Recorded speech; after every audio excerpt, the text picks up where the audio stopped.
Are you trying to decide if the new Audi Q3 is finally worth the upgrade or just more of the same? Here's what they don't tell you in the brochure. Never assume a small SUV can't feel premium until you hear these numbers and features. This is the all-new 2026 Audi Q3, the third generation on the MQB Evo platform, and it's bigger, smoother, and more planted than before. It stretches to 4,531 millimeters long with a 2,681 millimeter wheelbase, 1,859 millimeters wide, and 1,601 millimeters tall, giving it longer proportions and a stronger stance on the road. Europe gets two shapes, the classic SUV and the lower Sportback, while the US starts with the SUV only. Under the skin, the platform brings better refinement, tighter steering on center, and improved cabin isolation with acoustic laminated front windows available. Here's the problem most buyers face. Specs change a lot by market. The options list is long, and early reports can be confusing if you just want the right facts fast. So I'll break it down cleanly for Europe and the US, then tell you who should buy which version. Power first. In Europe, the lineup spans a 1.5 TFSI with 48-volt mild hybrid and cylinder on demand, a long-distance-friendly 2.0 TDI, two 2.0 TFSI Quattro tunes at roughly 201 and 261 horsepower, and a big step Q3 e-hybrid plug-in. The e-hybrid matters. It pairs to a 25.7 kilowatt-hour battery with 19.7 kilowatt-hours usable. DC fast charges up to 50 kilowatts, and in ideal conditions does 10 to 80% in under 30 minutes. Electric range on the WLTP cycle is up to 119 kilometers for the SUV and 118 kilometers for the Sportback, nearly double the previous plug-in.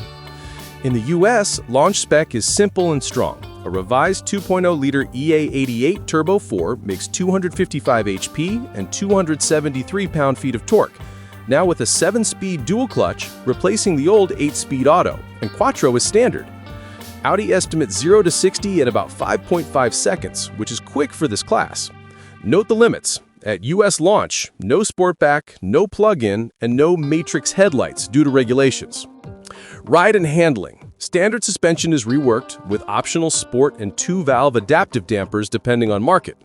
US models are currently slated with passive dampers, but even so, on-center feel is better and the cabin stays calmer at speed.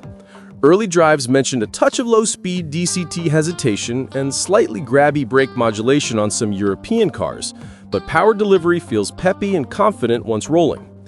Inside, the tech leap is the headline. Audi's digital stage puts an 11.9-inch cluster next to a 12.8-inch touchscreen on a curved housing running an Android-based OS with downloadable apps.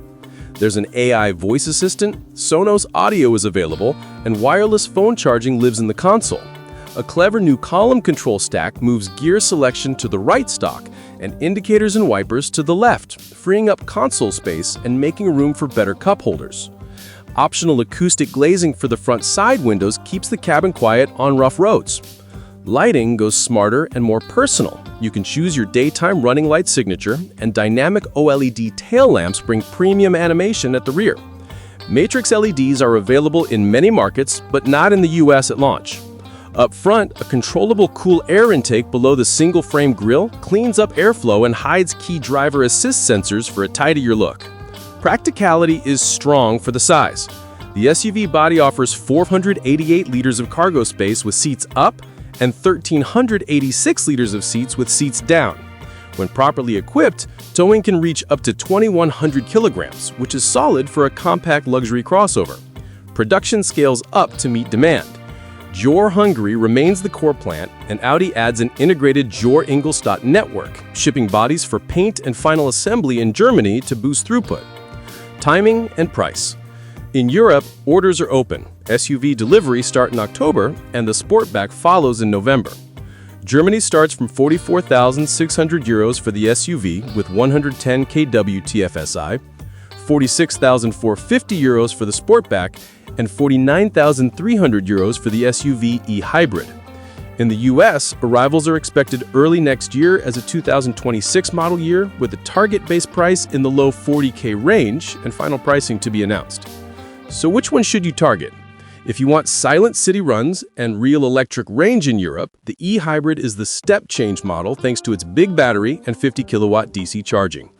If you want simple and quick, the US spec 2.0 turbo with the new dual clutch gives you strong shove, standard quattro, and an estimated 5.5-second sprint.